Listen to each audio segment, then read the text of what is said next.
যখন থেকে শেখ হাসিনা জালিম সরকারের শাসন শুরু হয়েছে তখন থেকে একটু ইতিহাসগুলো ঘেটে দেখুন যে তো আসসালামু আলাইকুম।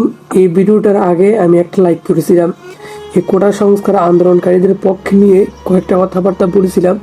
আর ওই লাইভটা করার পরেই লাইভ থেকে বের হওয়ার সাথে সাথে একজন আমাকে কল করে বললো যে এই নিয়ে কথা বলতেছো, এগুলো নিয়ে যে কথা বলতেছো, অন্যায় ন্যায় নিয়ে যে কথা বলতেছো, দেখবা তোমার উপরে এক ধরনের চাপ আসবে এবং তোমাকে অনেক হুমকি ধুমকি দিবে। ঠিক আছে, মানে এটা আমাকে লাইভের শেষ হওয়ার সাথে সাথে আমাকে কল দিয়ে সাথে সাথে আমাকে জানিয়ে দেওয়া হয়েছে। এই বিষয়টা আমাকে জানানোর অতটা দরকার নাই, কারণ এটা আমি আগে থেকেই জানি যে একটা ন্যায়ের পক্ষে কথাবার্তা বললে, ন্যায় নিয়ে কথাবার্তা বললে তাতে মানুষ নাক গলাবে, এটাই স্বাভাবিক। এটা আমি আগে থেকেই জানি। তার মধ্যে আমি হুজুর হওয়ার পরেও যখন নাকি এগুলো নিয়ে কথাবার্তা বলি, আর সেটা তো কোনো বলা বাহুল্যই।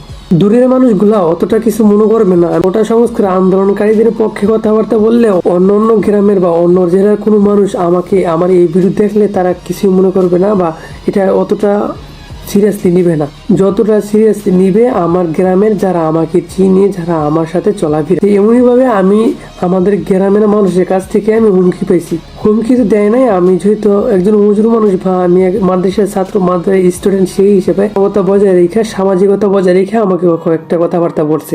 এভাবে বলে যে এগুলো করতে যেও না, সুন্দরমতো জীবনযাপন করো তাহলেই শেষ। এমনকি এটাও বলে যে অনেক হুজুররাও তো কিছু বলে না, তুমি কি এটা বলতে যাইবা?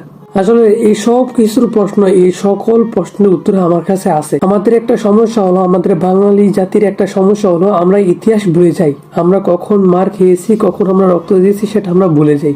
সেই জন্যই আমাদের কোনো বিজয় আসে না, দেশের মাটি থেকে বিজয়ের গ্রাণ পাই না আমরা।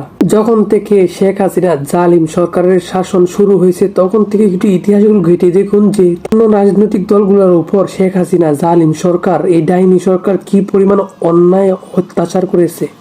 রাজনৈতিক দলগুলো বাদ দিলাম, 2013 সালে 5ই মে নবীর সম্মান রক্ষার্থে, নবীর অবমাননায় সারা দেশ থেকে টুপি পাঞ্জাবিওয়ালারা শাপলা চত্বরের মধ্যে নেমেছিল। এই রাতে 600-র চেয়ে অধিক টুপি পাঞ্জাবিওয়ালাদেরকে হত্যা করা হয়েছে। সেই 5ই মার্চ ইতিহাসের পাতা কালো একটা অধ্যায় হিসেবে রচিত হয়ে গেছে, কালো একটা অধ্যায় হিসেবে খচিত হয়ে থাকবে সারা ইতিহাসের মধ্যে। তারা তো কোনো সংগঠন চায় নাই, তারা তো কোনো শাসন চায় নাই। ইসলামিক কান্ট্রির মধ্যে, রাষ্ট্রীয় ধর্ম সেই দেশের মধ্যে ইসলামের আইনকে বাস্তবায়িত করার জন্য রাস্তা নেমেছিল। তারা তো কোনো শাসন আমলের জন্য নামে না, তারা তো কোনো ক্ষমতা চাই নাই। তাহলে তাদেরকে এভাবে কেন মারা হয়েছিল 600-র চেয়ে অধিক টুপি পাঞ্জাবিওয়ালাদেরকে? এভাবে 1918 সালের মধ্যেও সড়ক নিরাপদ আন্দোলনের মধ্যে ছাত্রছাত্রীদেরকে মারা হয়েছিল। ওই দিনকার ছাত্ররা আজকে ছাত্রলীগ, যুবলীগ, যুব সমাজ। এভাবে আরো কত শত শত অন্যায় অবিচার করে যাচ্ছে এই জালিম সরকার। জালিম সরকার বলাতে অনেকে অনেকভাবে মাইন্ড করতে পারেন, কষ্ট নিতে পারেন, কিছু করার নাই আমার। জালিম সরকারের সবকিছু এখন বাংলাদেশের সচেতন নাগরিক সবকিছু জানে। দেশের অর্থ সম্পদ প্রচার করছে বিভিন্ন দেশের মধ্যে, সবকিছু এখন সচেতন নাগরিক জেনে গেছে।